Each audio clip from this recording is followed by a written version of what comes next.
네, 우리 산상보훈 제6장 세 번째 시간입니다. 구하라 그러면 너에게 주실 것이요. 네. 본문은 마태복음 7장 7절부터 8절에 있는 말씀입니다.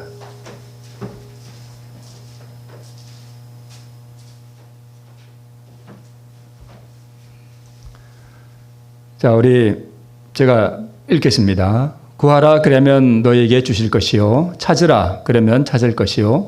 문을 두드리라 그러면 너에게 열릴 것이니 구하는 이마다 얻을 것이요 찾는 이가 찾을 것이요 두드리는 이에게 열릴 것이니라. 우리 너무나 익숙한 말씀이죠.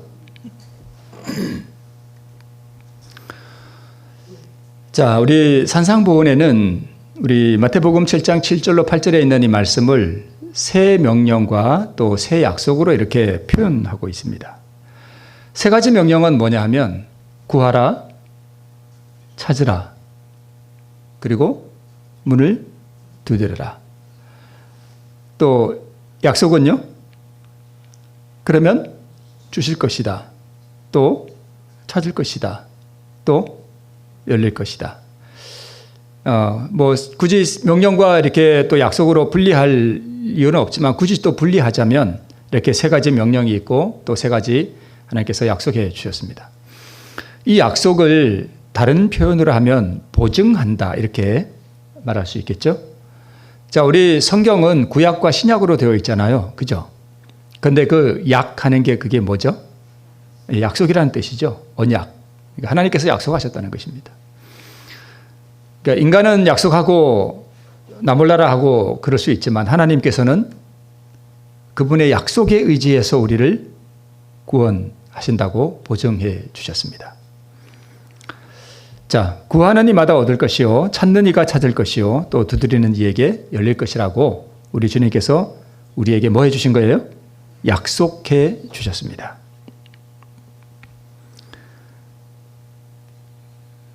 근데 하나님께서 우리에게 주신 이 약속이 우리에게서 그대로 성취되기 위해서는 단 한 가지 조건이 있다라고 기록하고 있습니다. 그 조건이 뭐냐 하면 이것입니다.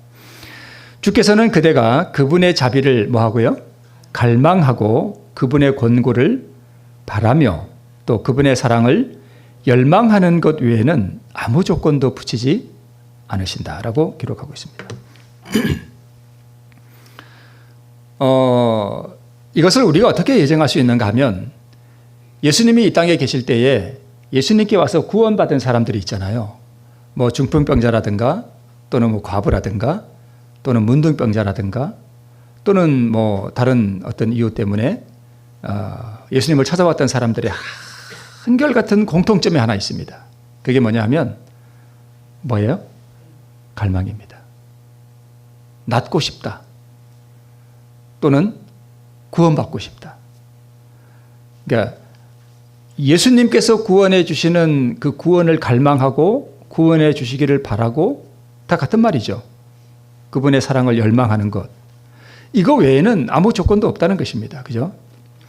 그래서 우리가 의로워진다 하는 거, 의를 받는다는 가장 큰 조건이 뭐냐 하면 갈망이에요. 그래서 갈망이 없으면 우리의 신앙이 오래 가지를 못합니다. 가다가 중단되고 조금 하는 듯 하다가 또 중단되고 하는 게 갈망입니다.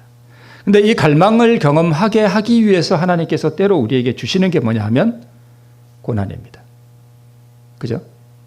그러니까 중풍병자라든가 또는 문둥병자라든가 또는 사망을 당한 아들이 죽은 그 과부라든가 혈루병을 앓는 이 여인이라든가 이런 사람들의 공통점이 또 뭐냐 하면 인생이 고난이라는 것입니다.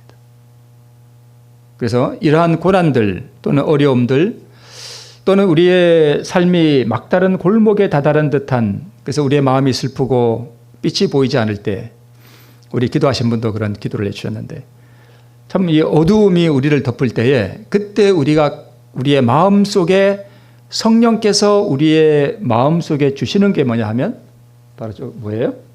갈망입니다. 그래서 저 갈망만 가지고 있다면 유지할 수 있다면 우리는 구원을 잃어버릴 수가 없습니다.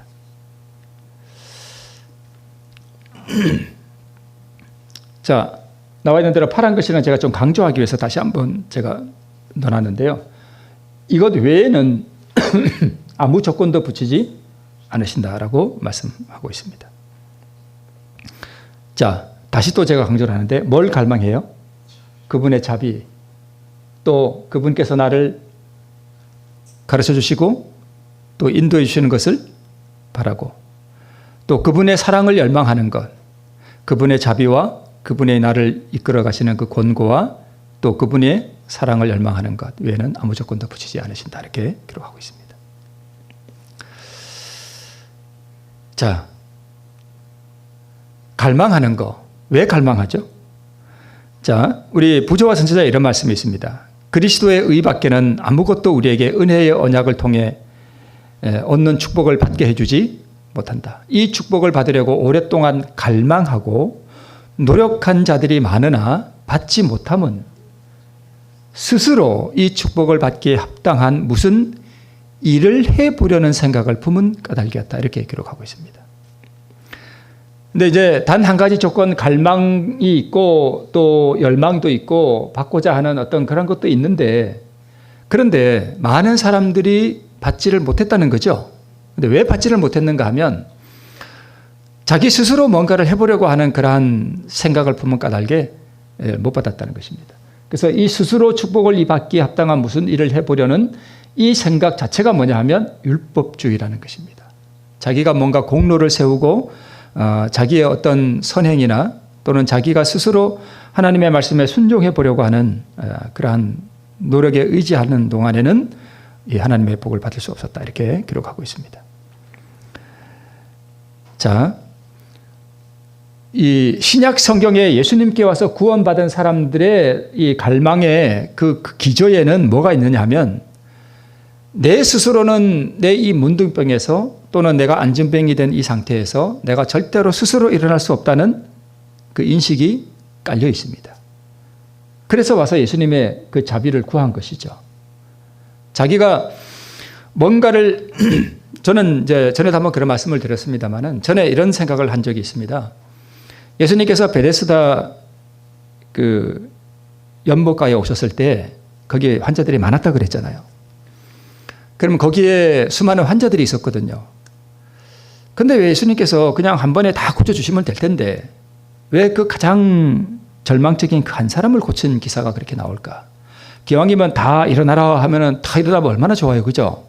그 환자들 싹 없이 다 집에 가면 얼마나 좋아요. 근데 왜 그 사람만 구원받고 나머지는 구원받았다는 기사가 없느냐 하면,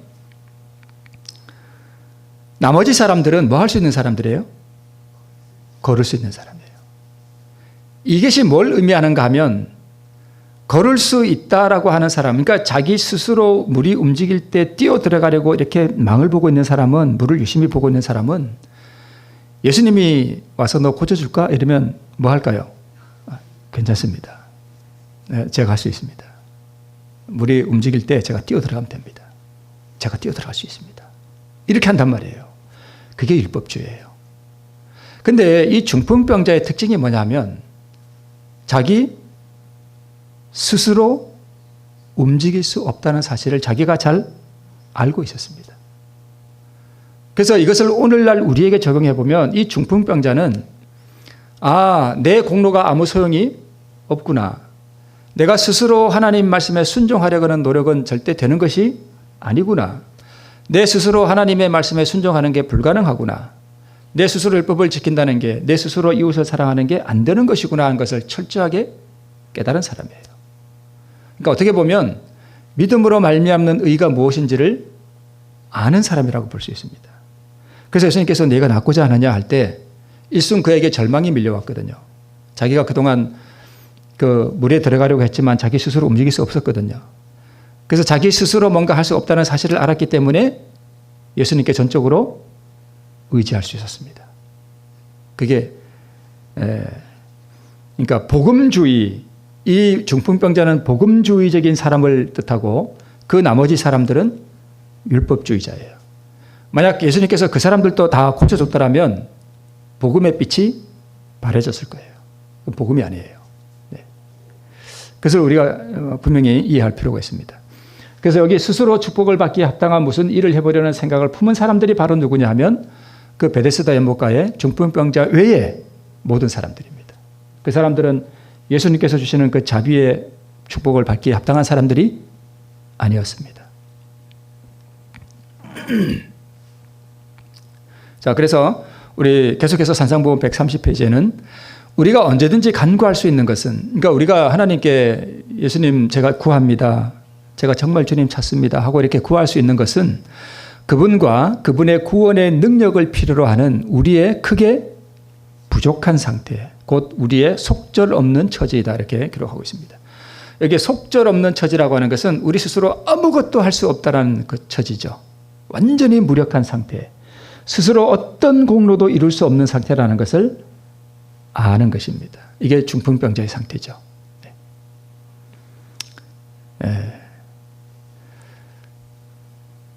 또 부조 선지자 이렇게 기록하고 있습니다. 하나님을 전적으로 신뢰하고 죄를 용서하시는 구주로서 예수의 공로를 의지할 때 우리는 우리가 바라는 모든 도움을 받게 될 것이다. 아무도 마치 자기 자신을 구원할 능력을 가진 것처럼 자기 자신을 바라보지 말라. 예수께서는 우리가 이 일을 하기에 뭐하기 때문에요? 완전히 무력하기 때문에 우리를 위하여 죽으셨다. 예수 안에는 우리의 소망과 우리의 칭의와 우리의 의가 있다. 이 이야기를 마지막 이 붉은 글씨를 다시 표현하자면 우리 안에는 소망과 칭의와 의가 없다. 네, 없다. 이렇게 우리가 바꿔서 읽을 수 있겠습니다. 그러니까 이 우리 안에는 소망도 없고 우리 안에는 의롭다고 칭할 만한 아무 공로도 없고 우리에게는 의, 즉 사랑이 없다라고 하는 이 사실을 우리가 인식할 때 우리는 뭐하다는 걸 깨닫는가 하면 아, 내가 뭐하구나? 무력하구나. 그래서 어디에 공로에 의지하는 거예요? 예수의 공로 아니면 저는 아무것도 아닙니다. 주님께서 이루신 그 공로 외에는 제가 아무것도 아닙니다. 제가 주님께 가져갈 수 있는 것은 오로지 더러운 죄밖에 없습니다. 그렇게 우리가 인식할 때 우리가 눈물로 십자가 앞에 나갈 수 있는 것입니다. 거기에 우리의 소망이 있다는 것입니다. 그래서 그러면 이러한 것들을 깨닫게 해주시는 분이 누구냐 하면 바로 성령 하나님께서 우리를 이렇게 인도해 주시고 감화하시고 감동하셔서 우리를 예수님께로 이끌어 가십니다. 그래서 성령께서 우리에게 주시는 것은 우리가 율법을 잘 지킬 수 있도록 돕는 분이 아니라 우리로 하여금 그것을 깨닫고 내가 그토록 소망하고 바라고 구하고 찾고 문을 두드리는 그것이 누구에게 있다?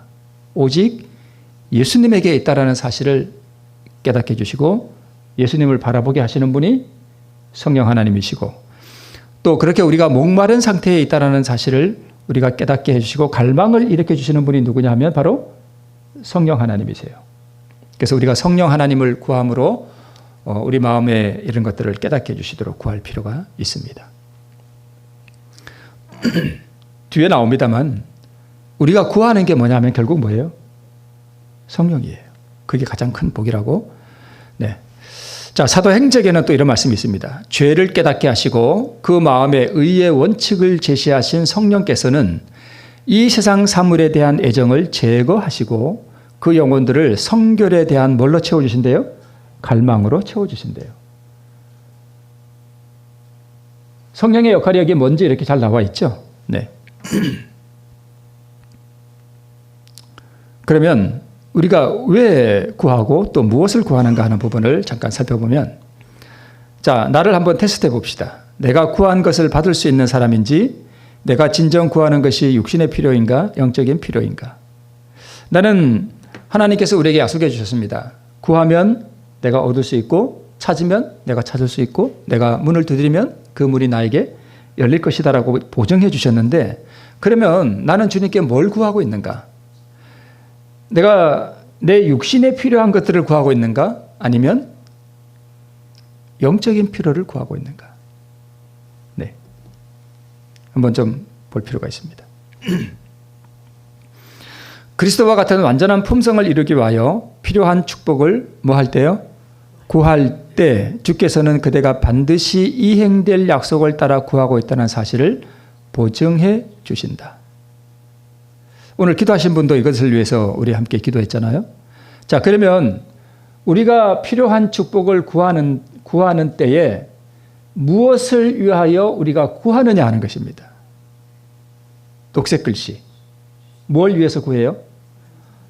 그리스도와 같은 완전한 품성을 이루기 위하여 필요한 축복을 구할 때, 그러면 이제 어떤 분들은 이렇게 생각해요. 요 녹색 글씨를 읽을 때, 예수와 같은 품성을 이루기 위하여 내가 열심히 뭐 해야 되는구나, 노력해야 되는구나, 이 생각이 바로 율법주의적인 생각이에요. 우리의 노력은 무슨 노력? 근데 우리 예언의 신에 보면은 노력해야 된다는 말씀이 많거든요. 근데 그 노력은 뭐냐 하면 율법을 순종하기 위한 노력이 아니라 예수님께서 이루신 그 완전한 공로의 그 의를 얻기 위한 노력이에요. 그게 달라요. 네. 예수님은 이 의를 이루기 위해서 노력하신 분이고 우리는 그 의를 얻기 위해서 나를 주님께 굴복시키는 그 노력이에요. 근데 그것이 우리 노력으로 되는 게 아니거든요, 또. 그래서 끊임없이 우리가 하나님의 은혜와 그분의 도우심을 구하는 이유는 그분의 도우심으로 의를 이루는 것이 아니라 그분의 도우심으로 내가 그분 앞에 나를 낮추고 굴복시킬 수 있도록 되기 위하여 그분의 도우심을 구하는 것입니다. 이 차이들을 우리가 좀 잘 이해할 필요가 있습니다.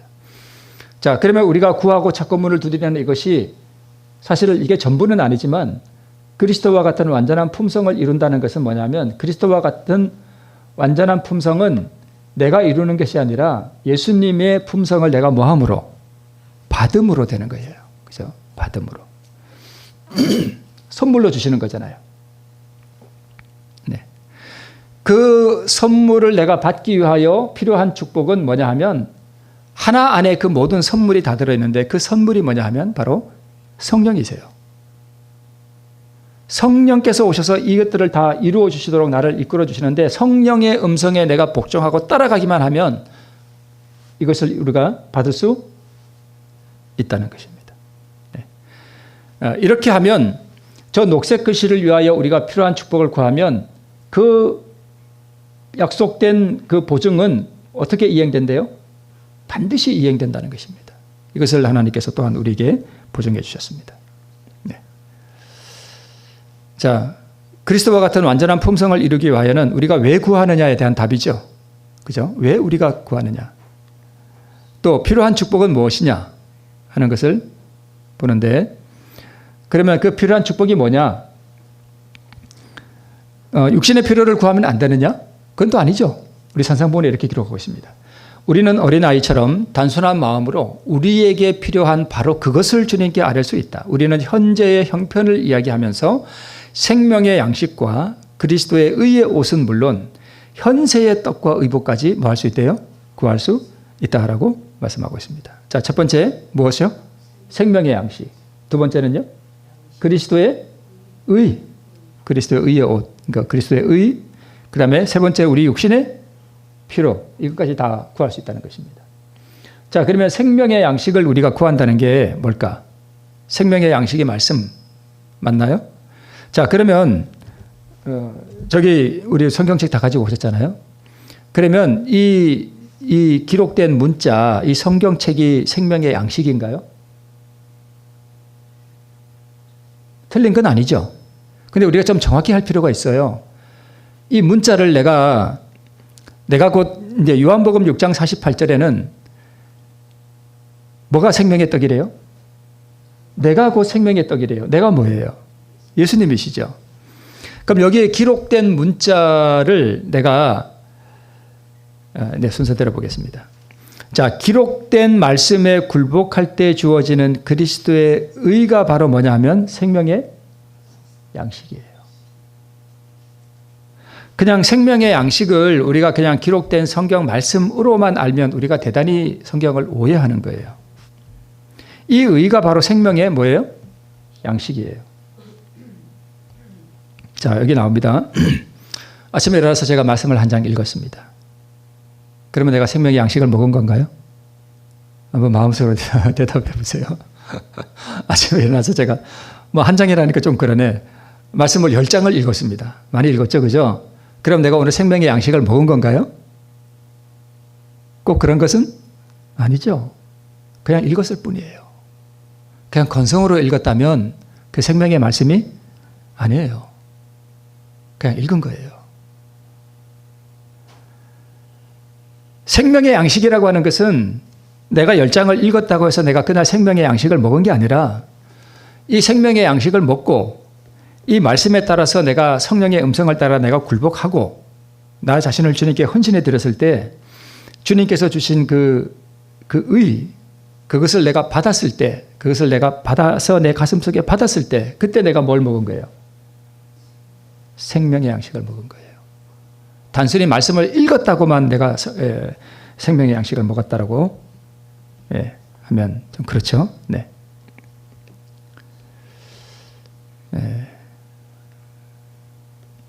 율법주의자의 특징이 뭐냐면 자신이 무언가를 잘하고 있다는 생각이 들 때는 기도할 자신이 생깁니다. 이런 경험을 그리스도인 다 해보셨을 거예요. 내가 뭔가를 잘하고 있어. 교회도 잘 나오고 성경도 잘 읽고 또 착한 일도 좀 하고 그러면 하나님 앞에 나가서 기도하기가 좀 떳떳해. 그래서 기도가 잘 돼. 근데 내가 무언가 잘못하고 있다는 생각이 들 때는 기도할 용기가 없습니다. 이 사람은 지금 누구를 바라보고 있는 거죠? 자기 자신의 공로를 바라보고 있는 거예요. 이게 율법주의의 특징이에요. 내가 율법주의자인가? 이는 자신의 행위를 의지하고 있다는 방증입니다. 그럼 복음주의자는요? 복음주의자는 예수 그리스도의 의를 경험하고 그 의의 사랑 안에서 살아갈 때 그 의를 늘 바라보고 자기의 어떤 행위나 공로를 바라보지 아니하고 오직 예수의 공로만이 나에게 생명의 양식이 된다는 사실을 깊이 느끼고 예수님께 점점 더 가까이 가고 그분을 더욱 갈망하는 상태에 계속 살아가는 것, 그게 복음주의자의 특징입니다. 자, 예수님을 찾고자 하는 마음, 의로워지고자 하는 마음, 또 거룩한 것을 사모하는 마음, 영원한 사물에 대한 갈망, 이 모든 것은 성령께서 그들을 이끌고 계시는 증거입니다. 자, 예수님을 찾고자 하는 마음이 내게 없어요. 의로워지고자 하는 마음도 전혀 없고 또 거룩한 것을 사모하는 마음도 내게 전혀 없고 영원한 사물에 대한 갈망도 없고 예수님의 그 거룩하심과 순결하심을 더 깊이 경험하고자 하는 어떤 갈망이 내 안에 없다면 나는 지금 죽은 상태예요. 그게 죽은 상태예요. 그래서 하나님과 동행하고 예수님의 의를 받고 예수님과 동행하고 성령 하나님의 인도를 따라 살아가는 사람은 예수님의 그 인격의 어떤 그러한 거룩하심과 순결하심을 맛본 사람은 예수님을 더 깊이 경험하고 싶은 갈망이 그의 마음 가운데 있게 돼 있어요. 그리고 예수님의 그 의를 더 많이 이렇게 경험하고 받고자 하는 그런 마음 가운데 또 거룩한 것을 사모하는 그런 마음이 가슴속에 계속 살아있게 됩니다. 그게 의 가운데 걸어가는 사람의 특징입니다. 자, 이때 하나님 앞에 이렇게 주장하라 하는 주제로 잠깐 우리 산상보내는 말씀을 보면 하나님의 축복을 바라는 사람들로 하여금 확실한 보증을 가지고 자비의 문을 두드리고 기다리면서 주여 구하는 이마다 얻을 것이요 찾는 이가 찾을 것이요 두드리는 이에게 열릴 것이니라고 하지 않으셨습니까? 하고 주장하게 하라. 이게 무슨 말씀이냐면 하나님께 구할 때 성경을 딱 펴세요. 마태복음 7장 7절을 펴요. 펴놓고 손가락으로 딱 짚으세요. 여기 짚고 하나님, 분명히 하나님께서 예수님을 통해 여기 이렇게 약속해 주셨지 않습니까? 이렇게 보증해 주셨잖아요. 이 약속 지켜주세요. 이렇게 하라는 거예요. 근데 내가 나쁜 짓 하면서요? 아니요, 그런 건 아니죠. 그래서 이게 확실한 보증을 가지고 우리 자비의 문을 두드리고 기다리면서 주님, 이렇게 말씀하지 않으셨습니까? 이거 저에게 주세요. 제가 정말 예수님 닮고 싶습니다. 예수님의 그 의를 제가 정말 받고 싶습니다.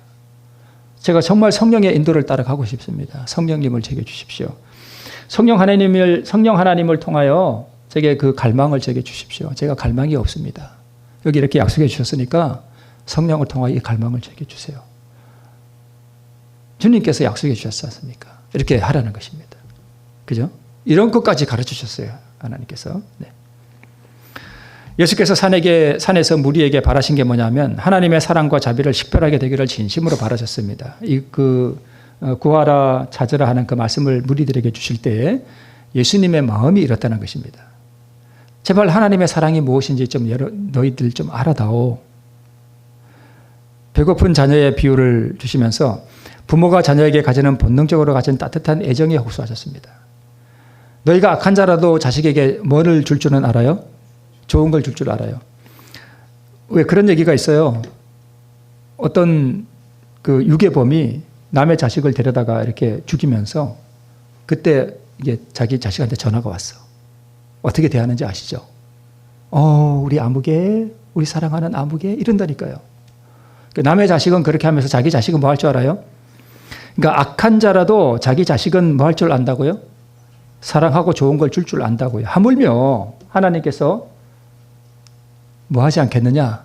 구하는 자에게 이 모든 선물을 주시지 않겠느냐라고 부모가 자녀에게 가지는 본능적으로 가진 그 따뜻한 애정에 호소하시면서 우리에게 제발 좀 나에게 뭐 해다오? 구해다오. 나는 너에게 줄 준비가 다 돼 있다. 이렇게 말씀하시는 것입니다. 네. 누가 떡을 달라 하면 돌을 주며 생선을 달라 하면 뱀을 줄 사람이 있겠느냐. 너희가 악한 자라도 좋은 것으로 자식에게 줄 줄 알거든. 하물며 하늘에 계신 너희 아버지께서 어떻게 안 하시겠느냐. 네.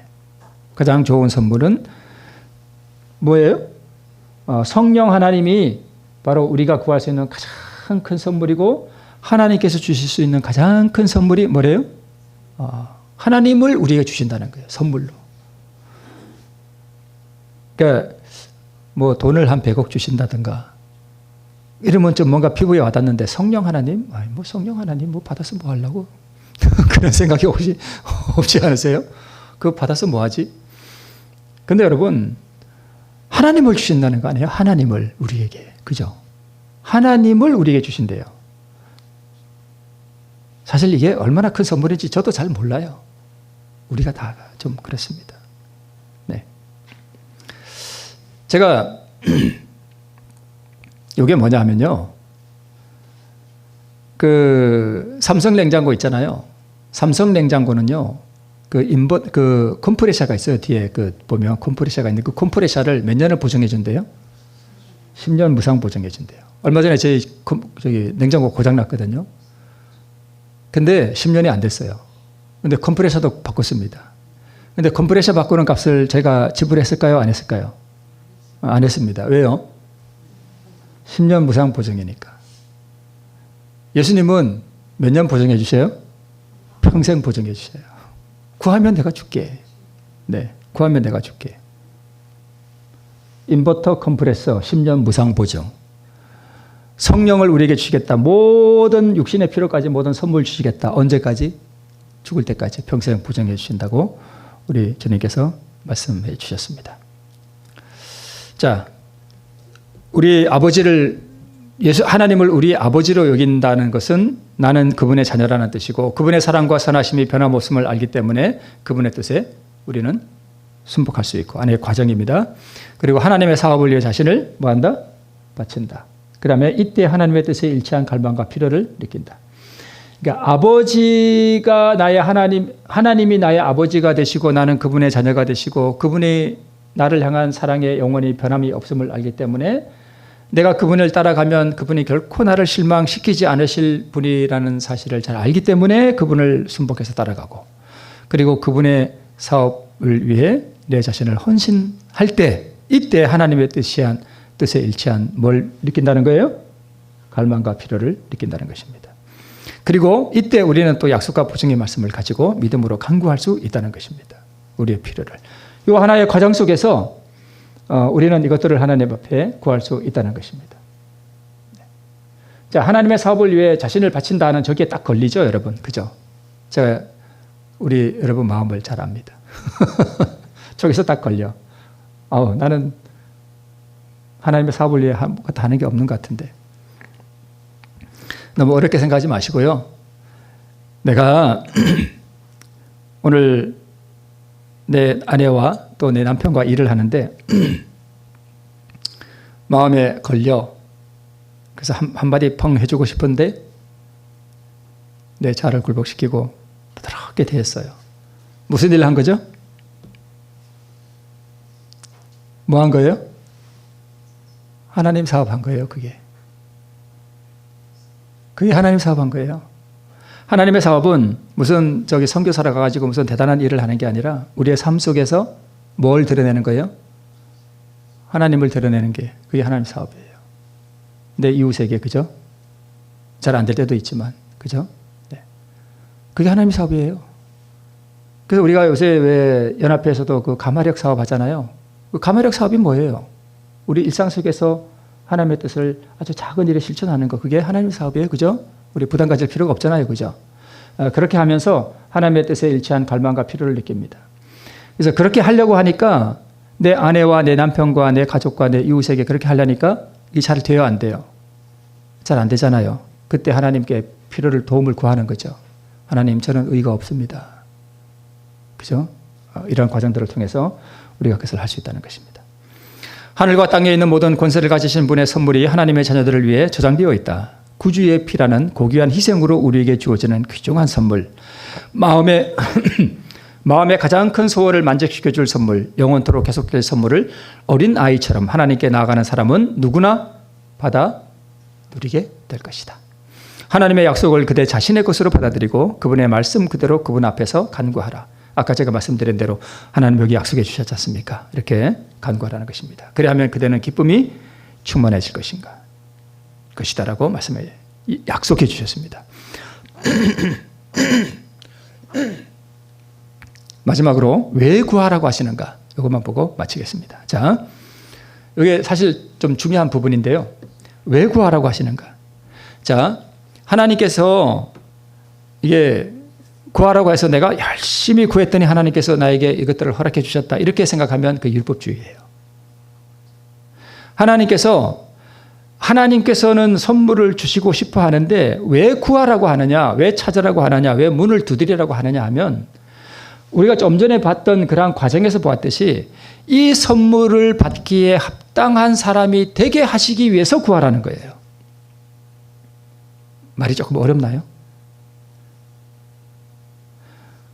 이렇게 기도하기 위해서, 하나님 앞에 간구하기 위해서는 이 선물을 받기 합당한 사람이 되어야 간구가 가능하잖아요. 그죠? 내가 죄악 가운데 행하면서 간구가 안 나오잖아요.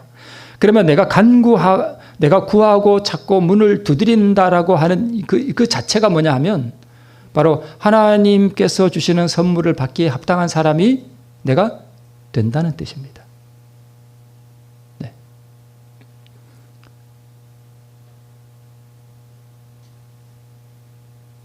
어떤 아버지가 자녀에게 1억을 주고 싶어 해요. 근데 이 자녀가 아버지 1억을 주세요 하고 맨날 쪼르면다고 1억을 딱 주나요? 아니죠. 어떨 때 1억을 줄까요? 내가 1억을 줬을 때 이 아이가 1억을 가지고 정말 유용하고 복되게 잘 사용할 수 있는 그런 마음이 준비되었을 때 주겠죠. 그래서 그렇게 하라는 것입니다. 이 선물을 주셨을 때에 내가 그것을 잘 사용하고 또 그 복을 받기에 합당한 사람이 되도록 하기 위해서 우리에게 기도하고 간구하고 구하라는 것입니다. 그게 복음이에요. 그게 복음주의예요. 그래서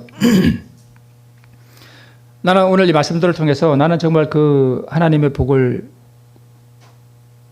받기에 합당한 사람으로서 내가 정말 간절히 구하고 찾고 문을 두드리고 있는가 하는 부분을 우리가 다시 한번 살펴보시면서, 또 하나, 우리 주님께서는 너무나 자비하시고 또 우리에게 너무나 하늘의 모든 충만한 것을 우리에게 주고 싶어 하시는 그런 분이라는 사실을 우리가 다시 한번 기억하시면서, 우리가 어린 아이처럼 약속의 보증의 말씀을 지적하면서 우리 다시 한번 하나님의 모든 복을 구하는 우리 모두가 되시기를 바라면서 말씀 마치겠습니다. 네. 마치는 찬미 400